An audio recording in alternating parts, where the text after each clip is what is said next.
单单从北京电影学院对翟天临的这个处理来说，应该说是很严厉了。那么以往发生过的类似事件，好像基本上都不了了之了。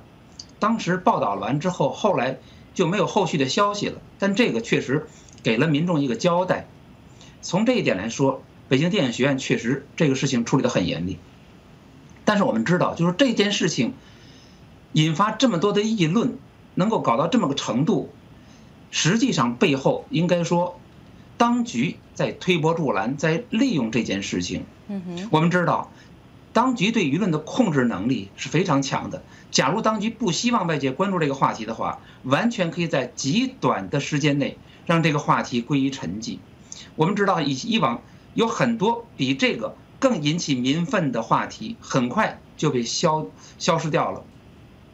那么实际上，我们可以，不客气地讲，官媒和政府有关机构实际上拿翟天临做了教具，来显示他们的正直和维护法律的决心。说句离题的话，尽管这些艺人对普通人来说知名度很高，但是在权贵的心目中，这些艺人是没有地位的。惩办他们收获很大，风险很小。我想这才是一个很值得考虑的问题。